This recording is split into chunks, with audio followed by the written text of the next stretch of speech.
I'm SpongeBob. I'm SpongeBob. SpongeBob and video games are an inseparable pair at this point. Since the early 2000s, we've been getting constant game releases for every single platform. I mean, it's SpongeBob. He's literally one of the most popular characters of all time. Of course they're gonna keep making games for him. But we're not here to delve into Revenge of the Flying Dutchman, or Super Sponge, or peak video games, but instead the fan game scene. It may or may not surprise you, but there's quite a few fan games for SpongeBob out there. Even more surprising, for the past couple years, the most popular SpongeBob fan games have been without a doubt the horror games. But before we get into that, what's even more horrific than a bloody sponge? A boring browser that makes your computer chug memory hard. So that's where today's sponsor comes in to help. Thanks to Opera GX for sponsoring this video. Opera GX is the best browser for people who like their browsers to function like it's supposed to. Other browsers eat up all of your resources and make your computer weak and vulnerable to ungodly horrors. With the GX control feature, Opera GX will enhance performance on your PC while you're gaming without the need to close your important tabs so that the game will run normally. The GX control panel also lets you limit RAM and CPU usage, making other browsers look just lame as hell. Look at this is way better. It's not all just technical stuff either. Opera GX is super customizable, from the general theme and colors to the many GX mods that make it so you could pretty much do whatever you want with your browser. There are many themes that add background music, typing and tab closing sound effects, and of course a whole new theme to your browser. You want to be in the goddamn FNAF 4 bedroom while browsing? Go for it. You want whatever the hell this is on your browser? With the power of GX mods, you can sure have this, I guess. And if you don't like the music or typing noise or whatever it is about the mod, that's not a problem, because you could disable any parts of the mod that you don't like and then keep the ones that you do. Just don't do what I did and enable the FNAF wallpaper with the old-timey music. I accidentally terrified myself doing that. Opera GX has also begun to integrate AI-powered tools right into the browser, allowing for quick and easy access to things like ChatGPT. There's also smart AI prompts, which let you do things like summarize articles, shorten text, and give you advice on how to do things like beat evil Squidward. I don't think anyone's equipped to beat evil Squidward though. Personally, one of my favorite features is the quick import tool. With this tool, you could quickly import settings like bookmarks, browsing history, and much more from your older browsers. It's super simple and helped me make the switch with no issues. Use my link down below to download Opera GX today, and you'll look super awesome and cool and frickin' epic. Anyways, back to the video. Back to SpongeBob horror, I remember a time period on YouTube where I kept getting ads for this game called Sinister Squidward. It was this weird ass AI voiced Squidward game, and how I kept getting ads for it on YouTube, not a clue, but it did make me pretty aware about the popularity of SpongeBob horror games, and also Markiplier played a bunch of them, I guess. I even made a video a while back about SpongeBob horror games, and I was prepping for a second one, but on my journey to do so, one game caught my attention, and honestly, I didn't even know if this was a horror game at first. I mean, look at this. Now, if you guessed that this was a SpongeBob platformer where Mr. Krabs told war stories of unimaginable horrors, then I'd say that's an insane guess. What the hell? Do you already know what this is? Spongebob Squarepants Treasure Hunt is a creepypasta game created by Nixliz, who seems to have a pretty good track record with creepypasta games. They made this parody game called Squidward.exe, which I've actually played before and is unironically great, and they also made this Team Fortress 2 horror game called Capture the Intelligence, which not only is a super unique concept, it seems to have been received pretty well by the people who played it. This gave me high hopes for the game that had silly ass screenshots like this. Now, before we dive in, we've got a good old creepy backstory. The story goes that this was a Game Boy Advance ROM found on a hard drive in the abandoned offices of the game company Bunchiesoft.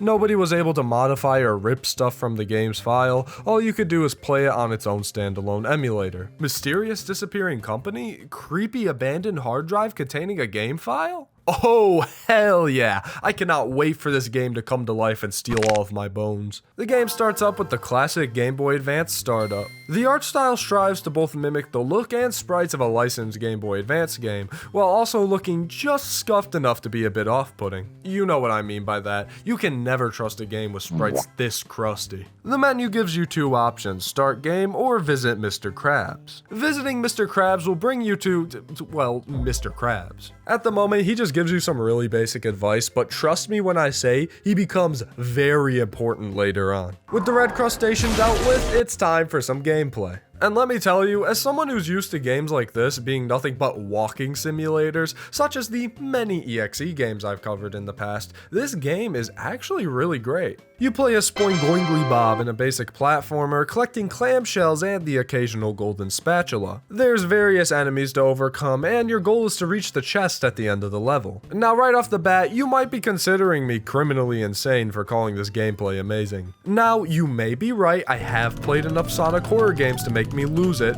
but this isn't nearly the peak of the gameplay, trust me. The controls aren't really anything to write home about, they're solid and they get the job done. You can jump, sprint, have slightly janky hitboxes, it's all I really need. Also, when you sprint, SpongeBob's animations speed up, so sometimes it looks like he just gets so excited to start running. Let's speed through the first few stages. The first stage is Bikini Bottom, which is the most basic level out of all of them. Run around, jump around, kill some jellyfish, and you make it to the end. Next up is stage 2, the Kelp Forest. There's a new level theme, some new platforming obstacles like these collapsing leaf platforms, but other than that, there's nothing really that crazy. I will say that sometimes if you're dumb like me, you could sink right through the leaves that collapse and die immediately. Oh, by the way, you could take 6 hits before you die. You can eat Krabby Patties to recover a heart, but at the moment, you don't really need to worry about health. At the moment. Also prevalent in the kelp forest is the sea bear. Thank God Mr. Krabs warned me about them before this. I don't think I would have made it out alive without him. Skip and hop your way to the end, and now you're ready for the first boss fight in the game. I never would have expected a random SpongeBob horror game I found to be so expansive. I'm pretty impressed. Mostly because of what comes next, but you'll see that soon enough. Anyways, time to fight the big sea bear. Oh gosh, oh golly, I better stop his fucking head in. Once you defeat the sea bear and go back to the menu, something's off this time. I don't know, let's see if Mr. Krabs has anything to say about it. When I woke, the stench of sulfur was me only solace, trapped within the very earth's maw.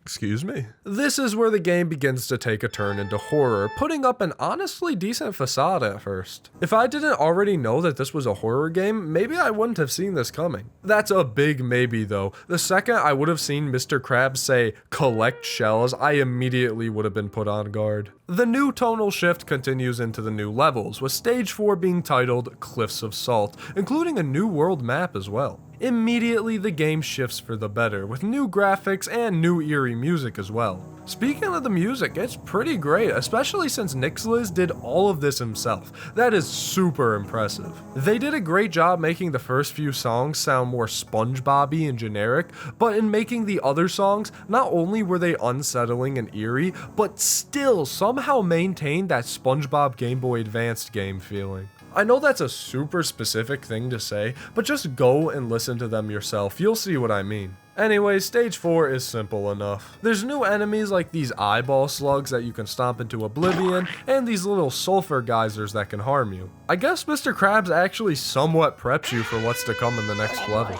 Anyways, it's still an easy-ish level, and I was able to beat it without issue. On to stage 5, titled The Sacred Grounds. I wonder what Mr. Krabs has to say about it. Moving forth, remnants of those who came before would come into view. I shuddered.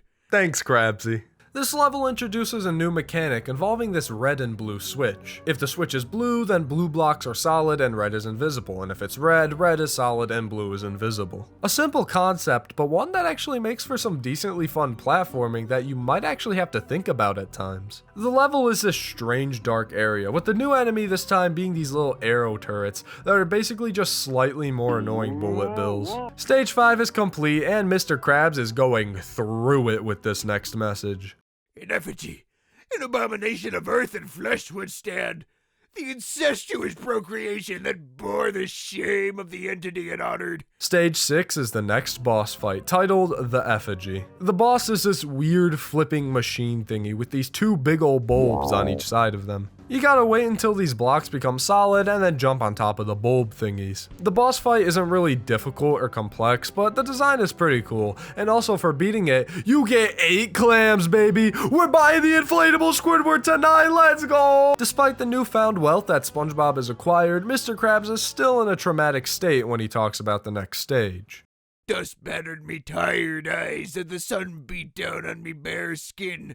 I sank in the ground below me. It was not sand, but ash.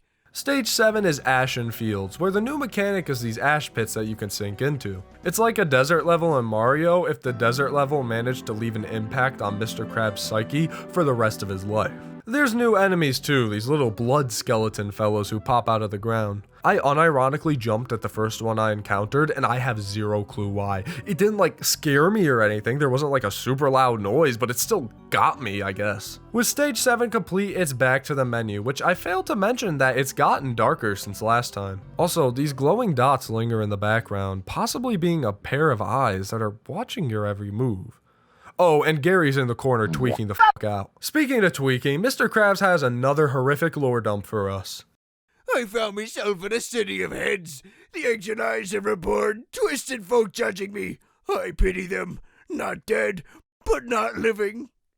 Stage 8 might be my favorite so far, titled City of Heads. However, it's a big, fat, stupid liar because it's not heads at all. It's eyeballs. I cannot believe that this official SpongeBob Game Boy Advanced game contains such inaccuracies. Alright, back to the game where Mr. Krabs talks about eldritch abominations. City of Heads is a dark stage with very faint music and no enemies in sight. The entire stage you have to avoid these giant eyeballs. At first I thought you just couldn't look in their direction, but nah, you gotta avoid them entirely. If you're caught by one of the eyes, then it sends out its scary, otherworldly, shadowy spirit friends to beat your ass. I will say that this stage isn't really too difficult, but it did catch me off guard a few times and got me killed. Also, I love the stupid ass SpongeBob skeleton that'll appear for like a split second before you get the game over. That is so goddamn funny. The level design is solid, short, and sweet, like most of these levels are. And of course, you get your 8 clams at the end. With stage 9 up next, you begin to approach the end game of Spongebob Treasure Hunt, as this time when you visit with Mr. Krabs, he only has one thing left to say to you.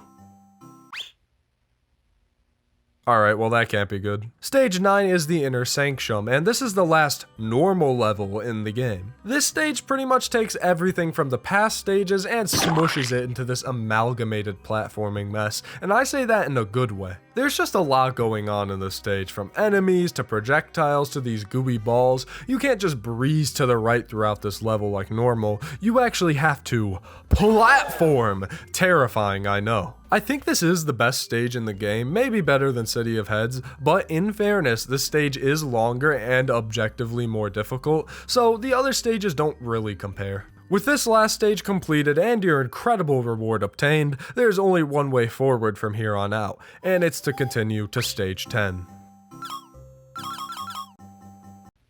Stage 10 is the final boss and the end of this game, but it wouldn't be a short horror game if it didn't have the tried and true multiple endings. Pfft, what? You thought we were gonna go through a game like this and it didn't have a good and a bad ending? You poor innocent soul. Now remember those golden spatulas you could collect? Well, depending on if you got them all or not, this final boss fight can go one of two ways, but we'll get to that soon enough. The first two phases of the boss are pretty much the same, starting with what appears to be some doppelganger SpongeBob creature. He runs around, jumps, and yells, and occasionally stops to shoot some white balls out. He may not have any eyes, but he's got a killer smile. Once he's dealt with, phase 2 begins with none other than Squidward? He was the villain the whole time? That's gotta be the craziest plot twist I've seen in my life. This boss fight wasn't really that difficult, and I did beat it multiple times, and I think his attack patterns are just truly random. Sometimes throughout the entire fight he would never attack and just always slam down so you could stomp him. And sometimes he would just rapidly shoot white balls to the point where you could barely dodge them. I do think that this final boss leaves a lot to be desired, but it was by no means bad. Smush his head a couple of times and you defeat the evil Spongebob. Why'd I write it like that? This is where the game splits off depending on what ending you got. If you didn't get all 7 spatulas, the game transitions to this still image of SpongeBob. Where did his eyelashes go? I don't like this. Instead of summarizing this ending, I think you should just watch it for yourself.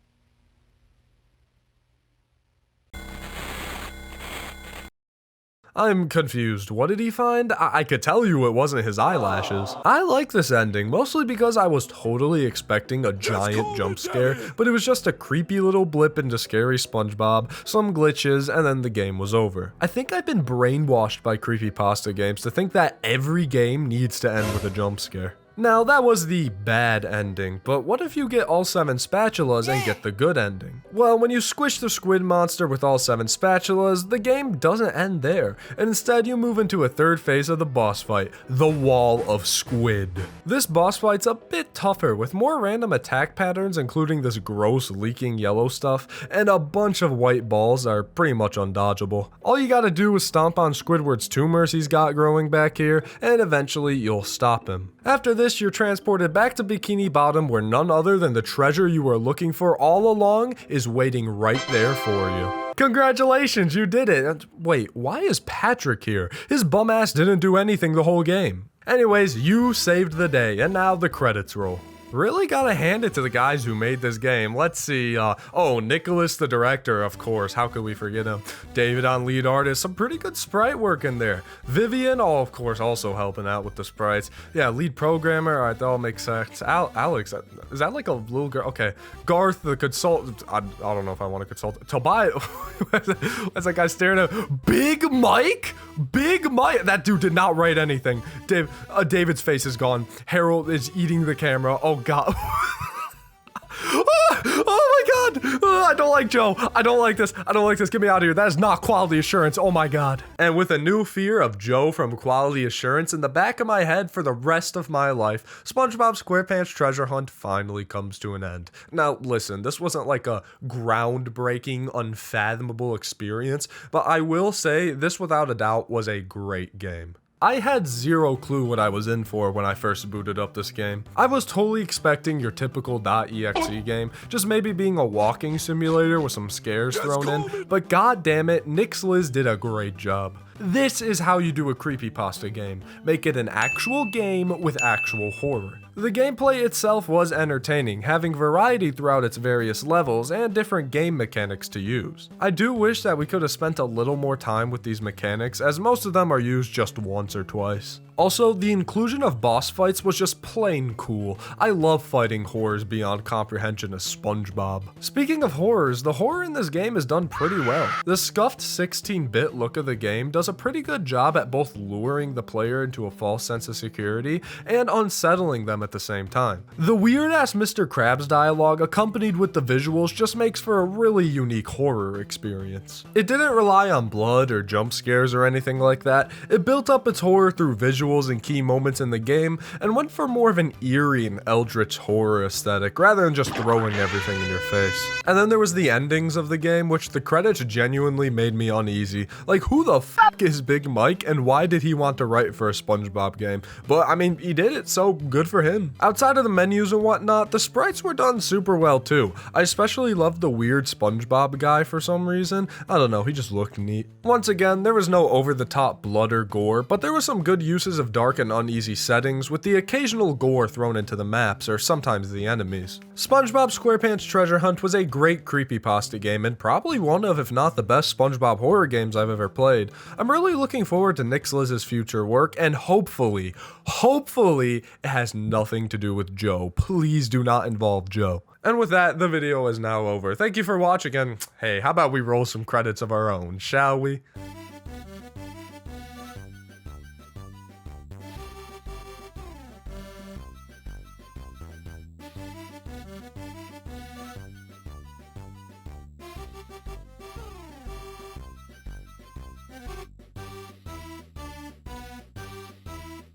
Getting fit and funky, is that your desire? Get down and boogie till you catch fire.